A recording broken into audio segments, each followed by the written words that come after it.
فقد قال الله تبارك وتعالى في كلامه المبين وهو أصدق الصادقين. بسم الله الرحمن الرحيم.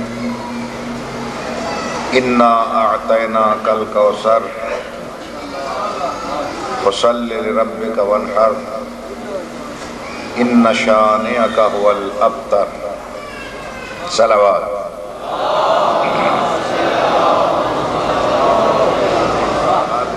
میں یہاں سے کرتا ہوں کہ اللہ کا وہ رسول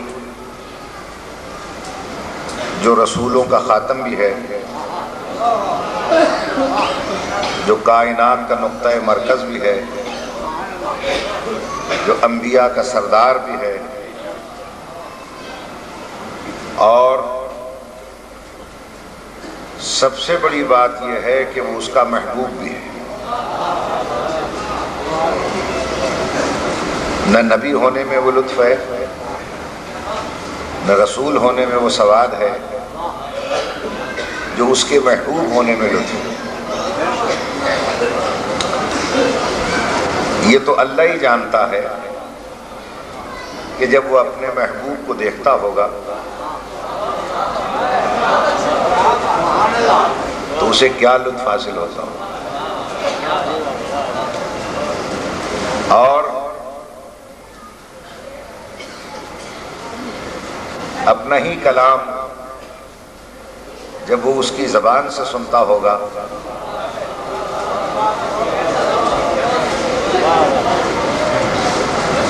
احمد ادیم قاسمی صاحب نے بڑا خوبصورت شعر کہا ہے کہ سن کر تیری زبان سے اے افصح العرب، سن کر تیری زبان سے اے افصح العرب، لطف آ گیا خدا کو بھی اپنے کلام کا۔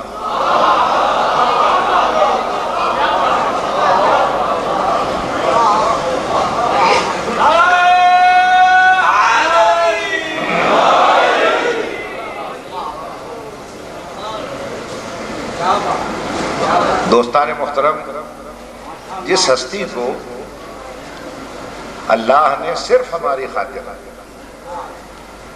جو ہم جیسا تھا نہیں، ہم جیسا بنا کے بھیجا گیا، وہ ہم جیسا بن گیا۔ اب یہ اس کے اپنے بننے کا کمال تھا کہ وہ ایسا ہم جیسا بنا، ایسا ہم جیسا بنا، ایسا ہم جیسا بنا کہ ہم جیسوں کو آج تک یہ شک ہے کہ وہ ہم جیسا تھا۔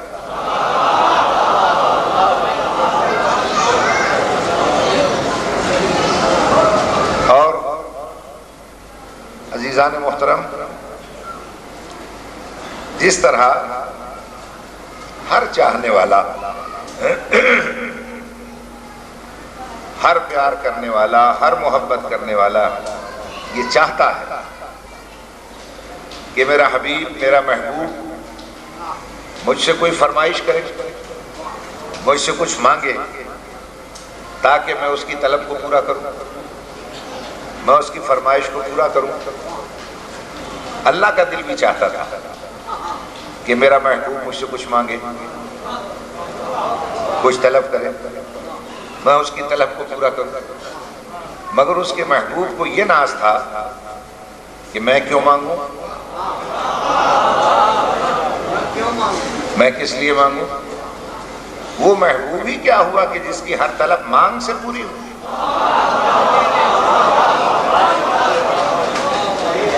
لہذا اس نے کہا میں نہیں مانگنا۔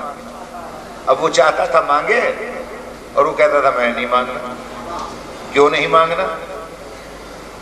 اس لیے کہ اگر صرف نبی ہوتا تو مانگ لیتا، میں اس کا محبوب بھی تو ہوں۔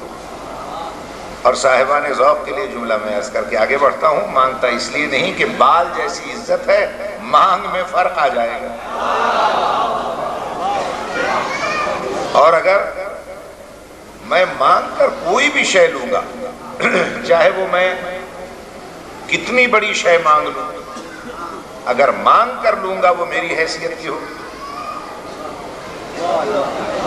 اور بلا مانگے جو اپنی طرف سے وہ دے گا وہ اس کی حیثیت کی ہوگی۔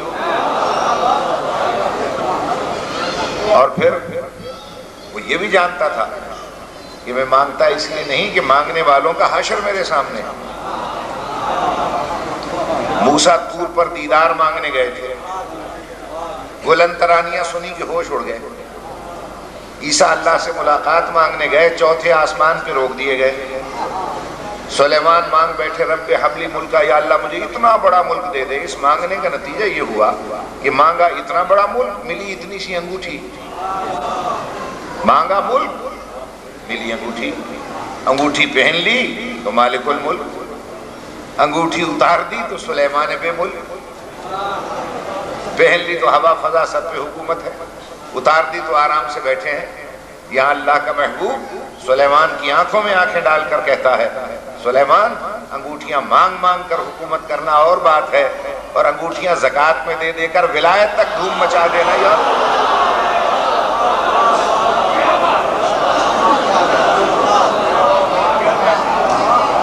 لہذا مجھے مانگنے کی ضرورت نہیں، کیوں مانگوں؟ اچھا اللہ نے بھی یہ دیکھا کہ میرا محبوب ہے، شاید بندوں میں مانگتا ہوا شرماتا۔ میری بات پہ غور ہے صاحبان؟ یہ بندوں میں مانگتا ہوا شرماتا ہے۔ اس نے کہا اچھا چل بندوں سے اٹھائے لیتا ہوں۔ ایک رات کو چپکے سے اپنے پاس بلا لیا اور اتنا پاس کیا اسے کہ کہتا رہا ادنو منی، میرے قریب آ جا۔ وہ قریب ہوتا گیا، پھر بھی اس کا دل نہ بھرا۔ اس نے کہا اور قریب آ، ادنو منی، اور قریب آ، اور قریب آ۔ وہ اتنا قریب ہو گیا اس کے کہ فیصلہ آباد والوں کو چاہنے والا بلاتا رہا، محبوب بڑھتا رہا، اور اتنا بڑھا آگے کہ اس کے دل میں آئی کہ میں بڑھ کے اس کے گلے لگ جاؤں، مگر اس کے گلا نہ تھا، اسے گلا نہ تھا۔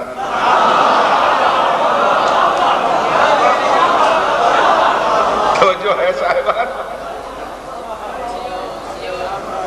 کہا اچھا یہاں مانگ لے۔ جیسے گیا تھا ویسے ہی آ گیا، اور وہاں پر بھی اللہ نے اتنی احتیاط برتی کہ وہاں پر اللہ بن کے نہیں بولا۔ اللہ نے کہا ایسا نہ ہو، میں اللہ ہوں، یہ بندہ ہے، اللہ اللہ ہے، بندہ بندہ ہے۔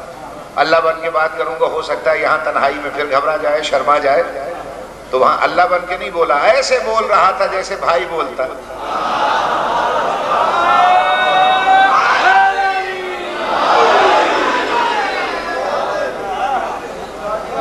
میں گھبرائے تو نہیں آپ حضرات؟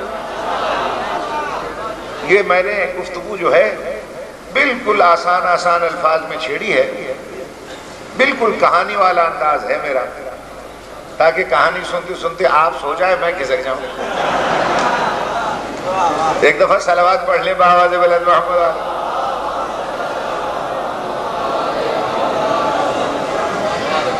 بس دوستان محترم، یہ کہانی تو بڑی طویل ہے۔ اللہ نے کہا اچھا میرا حبیب تو تو مانگتا نہیں، لے پھر میں تجھے اپنی طرف سے، میں تجھ سے ایک وعدہ کر رہا ہوں۔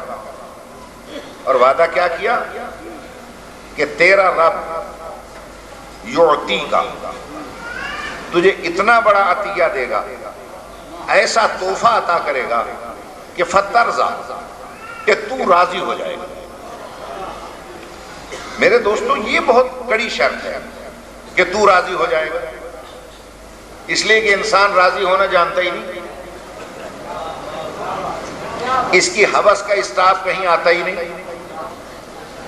توجہ ہے یہ نہیں؟ اس کی فطرت میں ہے جتنا اسے دے دیں یہ مانگتا رہتا ہے کہ اور دے دے، اور دے دے، اور دے دے، اور جتنا اسے مل جائے پھر بھی اسے پوچھو راضی ہو گیا؟ کہتا راضی نہیں ہو۔ آخر ہمیں کہنا پڑتا ہے یا اللہ یہ تو راضی نہیں ہوا، تو اس سے راضی ہو جائے۔ سمجھ میں آ رہی ہے بات یا نہیں؟ لو میرے محترم سامعین، آخر بس بیان سمیٹ دیا میں نے۔ ابر سخاوت الہی جوش میں آیا، عطا کرنے کا ارادہ ہوا اور اعلان کر دیا میرے حبیب تو کچھ نہیں مانگتا، لے میں اپنی طرف سے تجھے ایسا تحفہ دیتا ہوں کہ تو راضی ہو جائے گا۔ اور ساری کائنات ہمت انگوش ہو گئی کہ دیکھیں اللہ اپنے حبیب کو تحفہ کیا دیتا ہے کہ اچانک اعلان کیا اس نے اور شاہی اعلان کیا کہ تو نہیں مانتا نہ مانگ، لے سن میری طرف سے حاصل کر، انا اعطینا کل کوثر، لے میں تجھے کوثر عطا کر رہا ہوں، میں تجھے کوثر عطا کر رہا ہوں۔ اب یہ جو لفظ کوثر آیا تو ہم دوڑے علماء کے پاس، ہم نے کہا جناب وہ کون سا کوثر دے دیا اس نے؟ تو انہوں نے کہا تمہیں پتہ نہیں ہے کون سا کوثر دیا اللہ نے؟ وہ جنت میں پانی کا چشمہ، وہ سلسبیل، وہ کوثر، وہ عطا کیا اس نے۔ لو بھائیو، جب علماء نے پانی کا چشمہ بیان کیا میں تو پانی پانی ہو گیا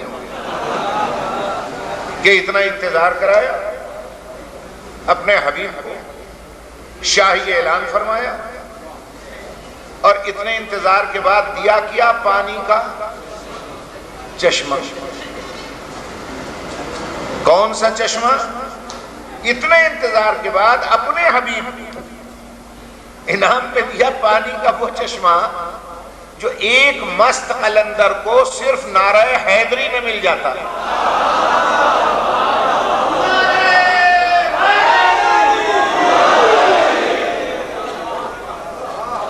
توجہ ہے تو بھلا بتائیے، یہ بھی کوئی بات ہوئی کہ پانی کا چشمہ دے دیا؟ صحابہ کرام رضوان اللہ علیہم سرکار کے در دولت پر آئے اور انہوں نے پوچھنا شروع کیا کہ سرکار وہ کون سا کوثر اللہ نے آپ کو عطا کیا ہے؟ سرکار دو عالم نے فرمایا ابھی نہیں بتاؤں گا، کل آنا نماز تہجد کے بعد، نماز صبح سے پہلے میرے در دولت پر آنا، پھر بتاؤں گا۔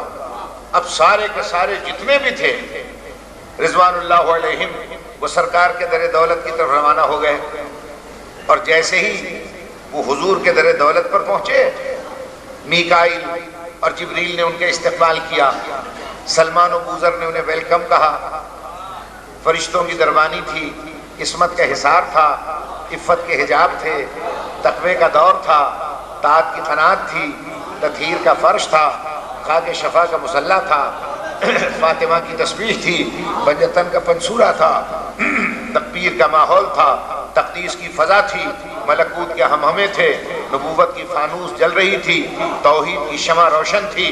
تمام رضوان اللہ علیہم آرام سے بیٹھ گئے کہ اتنے میں سرکار کے تشریف لانے کا اعلان ہوا۔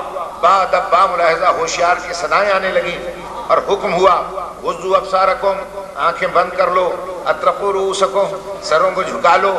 سب آنکھیں بند کر کے سروں کو جھکا کر درود میں مصروف ہو گئے کہ اتنے میں سرکار دو عالم دولت سرا سے خرامہ خرامہ باہر تشریف لائے، سفید رومال میں لپٹا ہوا ایک تازہ تازہ پھول سینے سے لگائے ہوئے، کبھی آنکھوں سے لگائے ہوئے، کبھی سر پہ اٹھائے ہوئے، اچانک اعلان فرمائے اور ارشاد فرمایا دیکھو تمہیں معلوم ہونا چاہیے کہ خداوند عالم نے مجھ پر احسان کرتے ہوئے اپنا سب سے بڑا تحفہ خدیجۃ الکبریٰ کے بطن طیبہ و طاہرہ سے فاطمہ نامی کوثر عطا کیا۔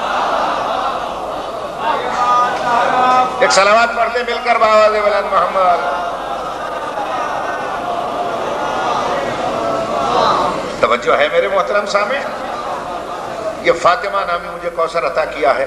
پوچھنے والے نے پوچھا کہ سرکار دو عالم یہ تو بیٹی ہے، تو ارشاد فرمایا تم فقط بیٹی نہ سمجھنا اسے، یہ بطول عذراء ہے۔ کہا کیا مطلب؟ کہ کنواری بطول؟ کہ سرکار سمجھ میں نہیں آیا، حسنین کی ماں ام الحسنین اور کنواری بطول، یہ بھی آپ نے فرمایا؟ ارشاد فرمایا کہ اب بھی تمہاری سمجھ میں نہیں آئی، حوراؤن انسیہ، یہ انسانی شکل میں حور ہے۔ کہا زدنی بیانہ، سرکار ذرا بیان میں اور اضافہ فرمایا۔ تو سرکار دو عالم نے وہ جملہ کہا ہے خدا کی قسم کہ قیامت تک اس جملے کی کوئی تشریف کر ہی نہیں سکتا۔ ارشاد فرماتے ہیں کہ اچھی طرح پہچانو یہ فقط بیٹی نہیں ہے، الفاطمۃ ام ابیہا، یہ اپنے باپ کی ماں ہے جسے فاطمہ کہتے ہیں۔ مل کے صلوات پڑھ لیں بآواز بلند محمد والے۔ یہ نہیں ارشاد فرماتے کہ یہ میری ماں ہے نا، یہ میری بیٹی ہے، باوجود بیٹی ہونے کے اپنے باپ کی ماں ہے۔ اب اس جملے کی تشریح کون کر سکتا ہے دوستو؟ یاد رکھیے، ماں کسے کہتے ہیں؟ توجہ رہے، ماں کسے کہتے ہیں؟ بھئی ماں اسے کہتے ہیں کہ جس کے بغیر بیٹے کا وجود نہ ہو۔ دیکھیے، باپ کے بغیر بیٹے کا وجود ہو سکتا ہے، جیسے عیسیٰ۔ توجہ ہے یا نہیں؟ مگر بیٹے کے وجود کے لیے ماں کا وجود شرط ہے، لازمی شرط ہے ماں کا وجود۔ جاگ رہے ہوں تو میں 10-15 منٹ لوں آپ کو، کیونکہ اب یہ مہینہ ختم ہو گیا، جمادی الثانی کا آغاز ہو رہا ہے، اور یہ مہینہ مخصوص ہے اس شہزادی کے ذکر کے ساتھ، اس لیے میں نے ذرا سا یہ تذکرہ چھیڑ دیا۔ یاد رکھیے، ماں شرط ہے بیٹے کے وجود کے لیے۔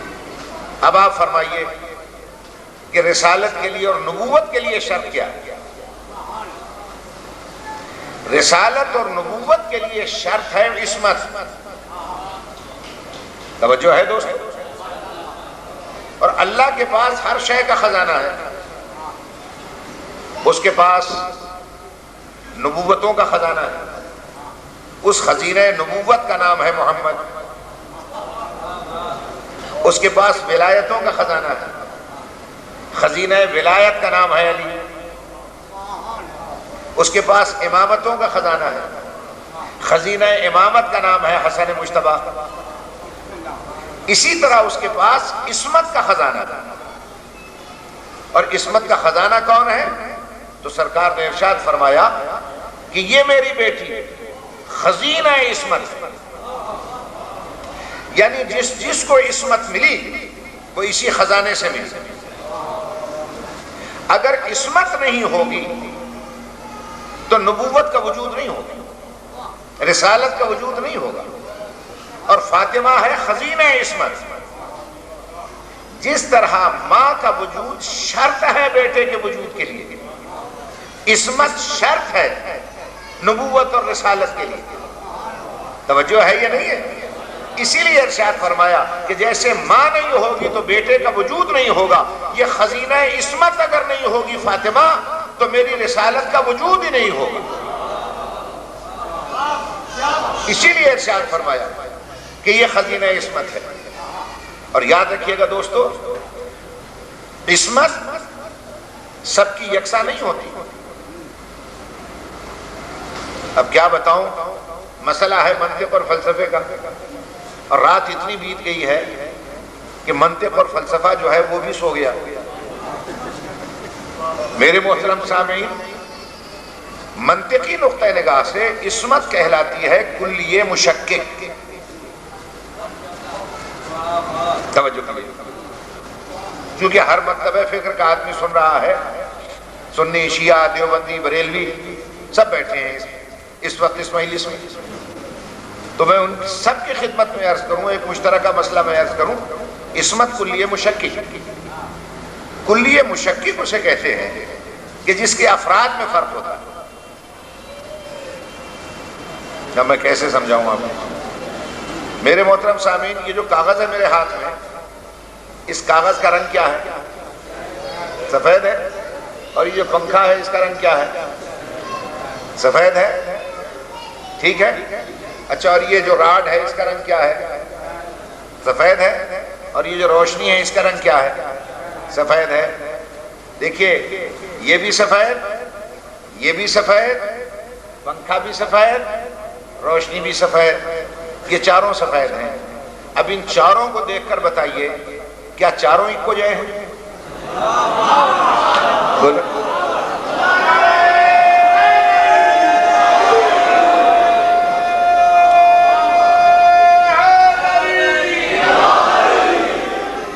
بھائی غور سے بتائیے، کیا کچھ فرق نہیں ان چاروں میں؟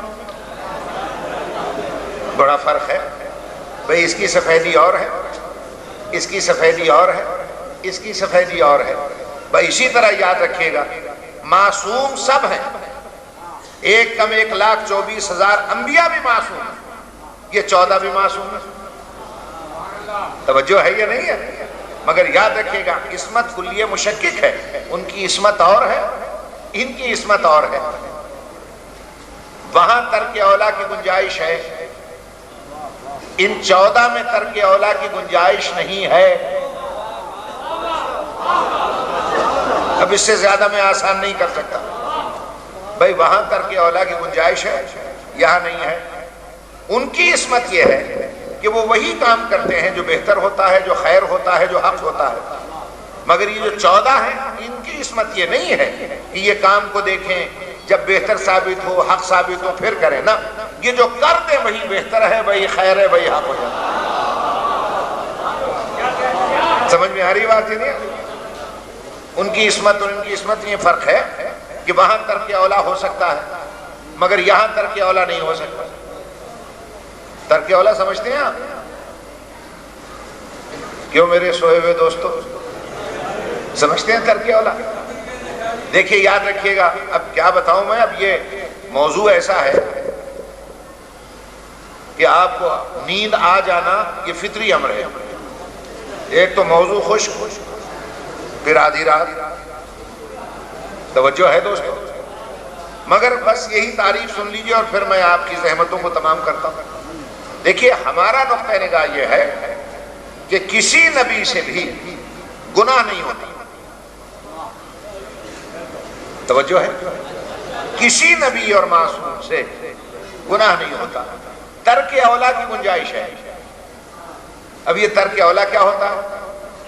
ترک اولا اس عمل کو کہتے ہیں جو گناہ تو نہیں لگتا مگر رتبے کے اعتبار سے گناہ جیسا لگتا ہے۔ گناہ نہیں ہے مگر مرتبے کے اعتبار سے گناہ جیسا معلوم ہوتا ہے۔ نہیں ابھی بھی نہیں سمجھا سکتا، اب اسے کیسے آسان کروں؟ میں آ رہا تھا نا یہاں مجلس پڑھنے کے لیے، تو میں نے رستے میں دیکھا کہ قلفیوں والا قلفی بیچ رہا تھا۔ سمجھ رہے ہیں آپ؟ بھائی ملا آدمی تھا، میرے منہ میں بھی پانی بھرایا۔ میں قریب گیا اور میں نے کہا بھائی یہ 8 آنے کی مجھے بھی دے دے قلفی۔ اس نے دے دی۔ اب مجمع آ رہا تھا یہاں مجلس سننے اور میں چوک میں کھڑا قلفی کھا رہا ہوں، ٹریفک چل رہی ہے، لڑکے تالیاں بجا رہے ہیں، ٹانگے آ رہے ہیں، ٹیکسیاں جا رہی ہیں، موٹریں ہارن بجا رہی ہیں، میں وہاں قلفی کھا رہا ہوں، نہ ہاتھ میں کوئی رومال، نہ میرے کوئی ٹیشو پاس، ادھر ٹھنڈک سے دودھ ادھر بہ رہا ہے، ادھر بہ رہا ہے، میں یوں بھی کرتا جا رہا ہوں، کھاتا بھی جا رہا ہوں۔ تو ایک صاحب نے دور سے دیکھا، انہوں نے کہا صاحب یہ کون صاحب ہے؟ ان کا صاحب آپ کو پتہ نہیں ہے؟ ارے یہی تو ہیں نسیم صاحب جو وہاں جا کر تقریر کریں گے۔ تو وہ میرے پاس آئے اور مجھ سے کہا کہ مولانا یہ کیا حرکت کر رہے ہیں آپ؟ میں نے کہا کیوں؟ کیا یہ گناہ ہے؟ قلفی کھا رہا ہوں۔ ان کا گناہ تو نہیں ہے لیکن آپ نے ابھی ممبر پہ بیٹھنا ہے۔ توجہ، یہ ممبر پہ بیٹھنا ہے، تقریر کرنی ہے، سارا مجمع آپ کو سننے کے لیے جا رہا ہے اور آپ یہ حرکت یہاں کھڑے کر رہے ہیں۔ ارے میں نے کہا بابا شریعت میں تو منع نہیں ہے۔ ان کا شریعت میں منع نہیں ہے لیکن رتبے کے اعتبار سے یہ مناسب نہیں لگتا آپ کو، اسے کہتے ہیں ترک اولا۔ سمجھ میں آ رہی ہے بات؟ ترک اولا سمجھ میں آیا آپ؟ کوئی شریعت نے منع نہیں کیا کہ چوک میں قلفی نہ کھاؤ مگر مرتبے کے اعتبار سے یہ اچھا نہیں لگ رہا ہے، اسے کہتے ہیں ترک اولا۔ اچھا اگر میرے اندر انسانیت ہوگی میں کہوں گا بھائی صاحب میں بس غلطی ہو گئی، خطا ہو گئی، معاف کیجیے گا، حالانکہ غلطی اور خطا نہیں ہے مگر میں نے کہا کہ بھائی مناسب نہیں تھا کہ میں یہاں چوک میں کھڑا ہو کر کھاؤں، لیکن ہر مولوی میں انسانیت بھی نہیں ہوتی۔ میں نے ایک دم کہا اچھا آپ آئے ہیں بڑا مجھے منع کرنے والے، آپ کون ہوتے مجھے روکنے والے قلفی سے؟ ارے میں نے کراچی میں علامہ رشید ترابی کو دیکھا تھا بندر روڈ کے چوک پر اسی طرح قلفی کھاتے ہوئے، اور میں نے دیکھا تھا علامہ اظہر حسن زہری کو موچی دروازے کے چوک میں اسی طرح کلفی کھاتے ہوئے، علامہ علی نقی صاحب کو میں نے وہاں دیکھا تھا لکھنؤ کے چوک میں کھاتے ہوئے، آیت اللہ خمینی کو میں نے مشہد مقدس کے چوک میں اسی طرح کلفی کھاتے ہوئے دیکھا تھا۔ اب آپ چکرا گئے، آپ نے کہا یار جب بڑے بڑے ایسے تھے، یہ تو چھوٹا سا مولوی ہے، پیچھا چھڑاؤ اسے۔ توجہ کیجئے، آپ چکرا گئے، آپ نے کہا جب بڑے بڑے ایسے تھے تو یہ چھوٹا سا مولوی کیا گلے پڑ گیا ہمارے، پیچھا چھڑاؤ۔ اچھا میں نے کیا حرکت کی؟ میں نے حرکت یہ کی کہ جب میں اپنے دامن سے داغ کو صاف نہ کر سکا تو میں نے بڑوں بڑوں کو کھینچ کے اپنے جیسا بنا دیا۔ سمجھ میں آ رہی ہے بات؟ داغ کو صاف نہ کر سکا تو میں نے اسے چھپانے کے لیے بڑوں بڑوں کو کھینچ کے اپنے جیسا بنا دیا۔ اب آپ کی سمجھ میں بات آئی کہ یہ اپنے جیسا کہنے کی وبا کہاں سے چلی؟ اس لیے کہ منبر رسول پر بیٹھ کر شاہان بنی امیہ اور بنی عباس نے جب اوٹ پٹانگ حرکتیں کی تو لوگوں نے یہ کہا کہ جناب بیٹھے کس کے منبر پر ہیں، حرکتیں کیا کر رہے ہیں؟ تو اب چونکہ داغ تو صاف نہیں ہو سکتا تھا، یہ کہہ کر پیچھا چھڑایا کہ جس کے منبر پر بیٹھے ہیں وہ بھی ہم جیسا ہی تھا۔ توجہ ہے میرے محترم سامعین؟ بس ارے عزیزو یاد رکھیے گا، اسے کہتے ہیں ترک اولا۔ تو باقیوں میں ترک اولا کی گنجائش ہے مگر ان 14 میں ترک اولا کی گنجائش نہیں ہے۔ یاد رکھیے گا کائنات میں 2 معصومہ ایسی گزری ہیں کہ دونوں معصومہ ہیں اور دونوں بطول ہیں۔ ایک کا نام ہے مریم، ایک کا نام ہے جناب سیدہ طاہرہ۔ جناب مریم بھی بطول ہیں اور معصومہ ہیں، اور جناب سیدہ بھی بطول بھی ہیں معصومہ بھی ہیں، مگر دونوں کی عصمت میں کتنا فرق ہے یہ اندازہ لگا لیجئے۔ مریم کے پاس صرف اتنا خزینہ عصمت ہے، صرف اتنا عصمت کا ذخیرہ ہے جو ایک پشت چل کے ختم ہو گیا۔ جاگ کے سنیے گا، بیان سمیٹ دیا میں، یعنی صرف ایک پشت چلا عیسیٰ پہ جا کے ختم ہو گیا، اور میری شہزادی کے پاس اتنا بڑا عصمت کا سمندر ہے کہ جو 11 پشتوں تک چل کے بھی آج تک قائم ہے۔ بھائی جاگ کر ایک فقرہ اور سن لیجئے۔ اب فرق ان دونوں معصوماؤں میں کیا ہے؟ اللہ نے اس کا بھی تعارف کروایا، اس معصومہ کا جو عیسیٰ کی ماں ہے، اور اللہ نے اس کی عصمت کا بھی تعارف کروایا کہ جس کا باپ بھی معصوم، شوہر بھی معصوم، بیٹے بھی معصوم، اور عصمت اتنی چلی کہ آج تک امام معصوم اس کی نسل کا موجود ہے۔ توجہ ہے دوستو یہ نہیں ہے میرے محترم سامعین؟ ایک گھرانہ عصمت کا مریم اور عیسیٰ، اور ایک گھرانہ عصمت کا میری شہزادی اور اس کے فرزند، دونوں کا اللہ نے تعارف کروایا، اور کیا خوبصورت تعارف کروایا۔ مریم اور عیسیٰ کا تعارف کروایا تو ان الفاظ میں کہ وَكَانَ يَأْكُلَانِ الطَّعَامَ، عیسیٰ اور مریم کھانا کھاتے تھے۔ سو رہے ہو یہ جاگ رہے ہو؟ عیسیٰ اور مریم کھانا کھاتے تھے۔ اچھا میری سمجھ میں یہ تعارف ہی نہیں آئے۔ کوئی اسٹیج سیکٹری آ کر اگر یہ اعلان کرے ایسا مولوی لائے ہیں جو کھانا کھاتا ہے، تو آپ ایمان سے بتائیے ہنسنے نہیں لگ گئے آپ؟ بھئی ساری دنیا کھانا کھاتی ہے، مولوی کھانا کھاتا ہے تو کیا کمال کرتا ہے کہ جی ایسا مولوی لائے جو کھانا کھاتا ہے۔ مگر اللہ کی کتاب اور اللہ کا کلام حکمت سے خالی نہیں ہوتا۔ یہ اللہ نے کیا تعارف کرایا کہ عیسیٰ اور مریم کھانا کھاتے ہیں؟ مسئلہ سمجھنے کی ضرورت ہے۔ مسئلہ کیا ہے؟ مسئلہ یہ ہے کہ چونکہ کرسچن، چونکہ عیسائی مریم اور عیسیٰ کو خدائی میں شریک مانتے تھے، وہ کہتے تھے عیسیٰ بھی خدا ہے، مریم بھی خدا ہے، روح القدس بھی خدا ہے۔ اللہ نے کتنے آسان الفاظ میں خدائی کی نفی کر دی کہ جن کو تم خدا سمجھتے ہو وہ تو کھانا کھاتے ہیں۔ توجہ ہے یا نہیں؟ بھئی جنہیں تم خدا سمجھتے ہو وہ تو کھانا کھاتے ہیں۔ خدا نہ کھاتا ہے نہ پیتا ہے۔ توجہ ہے یا نہیں ہے؟ تو خدا کی قسم اللہ نے عیسیٰ اور مریم کا تعارف کراتے ہوئے کہا یہ کھانا کھاتے ہیں، اور جب میری شہزادی کا تعارف کرایا قرآن نے تو یہ نہیں کہا یہ کھانا کھاتے ہیں، فرمایا وہ یطعمون الطعام، یہ کھانا کھلاتے ہیں۔ نہیں سمجھ میں آئی بات؟ عیسیٰ اور مریم کھانا کھاتے ہیں اور شہزادی کے لیے کہا کھانا کھلاتے ہیں۔ بس یاد رکھیے گا، کھانا کھانے والے اور ہوتے ہیں اور کھانا کھلانے والے اور ہوتے ہیں۔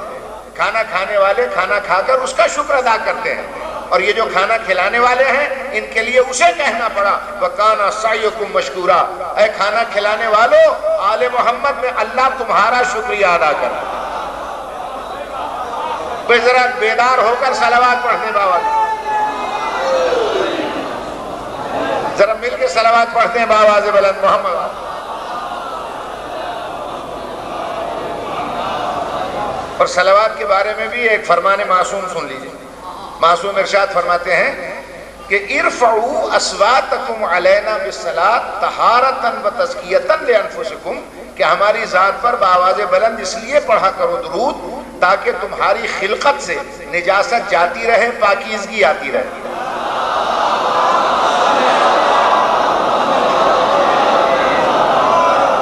محمد و آل محمد بلندتر صلوات۔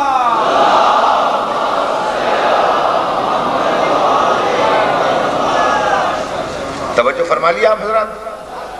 بس دوستان محترم یاد رکھیے گا، یہ وہ شہزادی ہے کائنات کی کہ جو تفسیر سورہ کوثر بن کر دنیا میں آئی، اور کائنات کی واحد وہ شہزادی ہے کہ عالمین کا سردار جو کسی کی تعظیم کے لیے نہ اٹھا،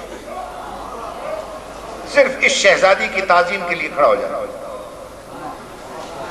اور یہ جملے میرے نہیں ہیں، سنی شیعہ سب نے اس روایت کو لکھا، کلما دخلت فاطمہ، جب جب جناب سیدہ آئیں، جب جب جناب سیدہ آئیں، قام رسول اللہ، پیغمبر کھڑے ہو گئے، اور صرف کھڑے نہیں ہوئے، اجلسہا علی مقامہ، جہاں خود بیٹھتے تھے وہاں بٹھاتے تھے کہ سیدہ تم یہاں بیٹھا۔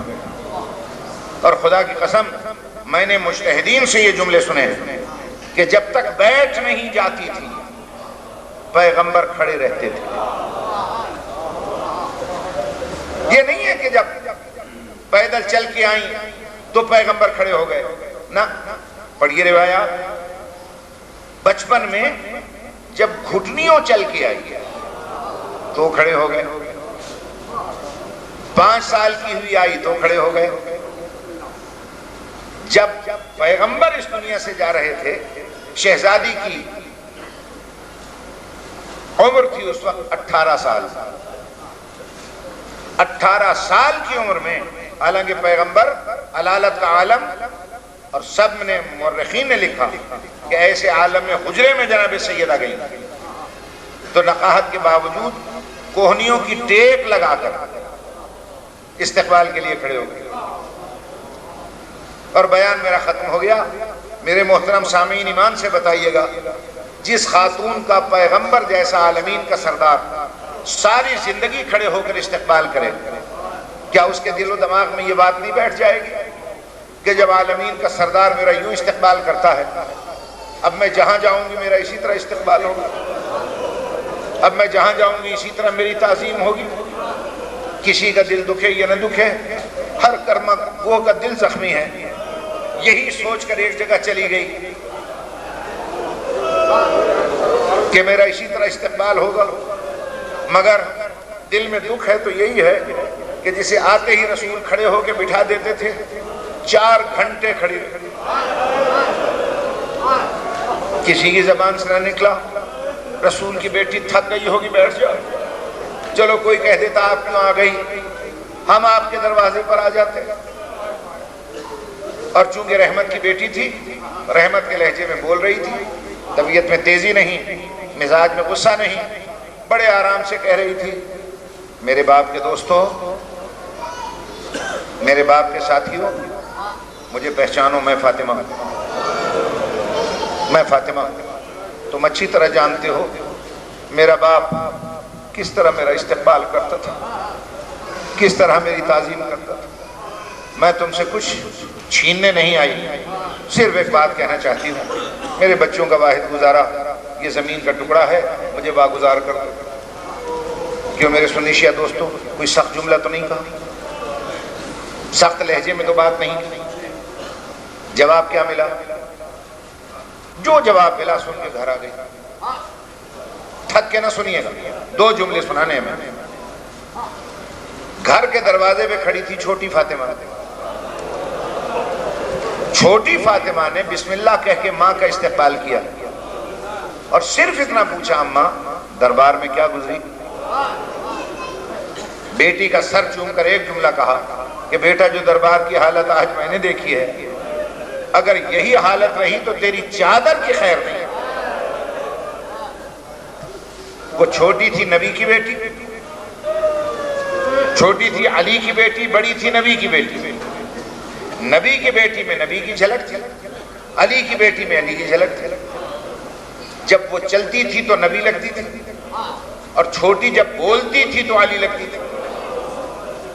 ایک میں رحمت کی ادا، جب دربار میں جا رہی تھی سلمان فارسی کی نگاہیں قدموں پہ پڑی تھی، چیخ مار کے بے ہوش ہو گیا، کہتا تھا لوگوں کھڑے ہو جاؤ، دیکھو رسول آ رہا ہے۔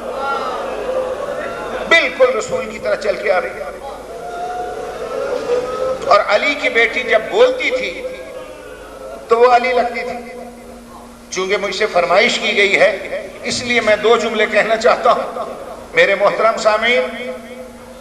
ایک میں جلال، ایک میں رحمت کی ادائیں، کوئی شے دونوں میں اکٹھی نہ ہو سکی، نبی کی بیٹی اور علی کی بیٹی۔ اب میں اسے حادثہ کہوں یا انقلاب کہوں، میں ایکسیڈنٹ کہوں یا کیا کہوں، کہ ایک شے دونوں میں جمع ہو گئی، نبی کی بیٹی اور علی کی بیٹی میں۔ کیا کہ دونوں کو دربار جانا پڑا، نبی کی بیٹی کو بھی علی کی بیٹی کو بھی، مگر دونوں کے دربار جانے میں بڑا فرق تھا۔ نبی کی بیٹی گھر کے ساتھ مسجد تھی، مسجد میں دربار تھا، اور جب علی کی بیٹی گئی، ایمان سے بتائیے گا کیا گھر کے ساتھ کھڑی تھی؟ گھر سے ہزاروں میل دور، پردیس کا مقام، کوئی واقف نہیں، کوئی شناسہ نہیں، سمجھ میں نہیں آتا میں کس سے کہوں، کس سے حال دل بیان کروں۔ چونکہ مجھے حکم ہے کہ ذرا دربار کا واقعہ پڑھیں تو میں تفصیل میں تو نہیں جا سکتا، اشارتاً گزر جاتا ہوں یہاں سے۔ مجھے اسی معظمہ کی قسم جو 9 میل پیدل چل کے آ رہی تھی، مجھے اسی کی قسم جو بہت تھکی ہوئی تھی، مجھے اسی کی قسم کہ جب دمشق کے چوک میں پہنچی تو ملکہ یثرب سمجھ کر لوگوں نے پھولوں سے اتنا استقبال کیا، اتنے پھول برسائے، اتنے پھول برسائے کہ علی کی بیٹی دمشق کے چوک میں گھٹنوں پہ سر رکھ کے بیٹھ گئی۔ میرے عزیزو، اللہ آپ کو لے جائے شام، اللہ آپ کو زیارت کرائے۔ دمشق میں وہ چوک بھی دیکھیے۔ میں جب گیا تھا زیارات کے لیے تو آغا سردار علی جان، ذاکرین کرام بہتر جانتے ہیں کتنا بڑا آزادار سید ہے، وہ میرے ساتھ تھا، اور مرحوم ذوالفقار علی بھٹو کے ہم زلف تھے، آغا پشمینی، انہوں نے میرے لیے گاڑی واڑی بھی وہاں بھیجی ایئرپورٹ پر۔ تو جب میں باہر نکلا ہوں تو ڈرائیور نے دروازہ کھولا تو آغا جی نے میرا بازو پکڑ لیا، کہا نسیم عباس پہلی دفعہ شام آئے ہو؟ میں نے کہا ہاں۔ کہا گاڑی میں نہ بیٹھنا۔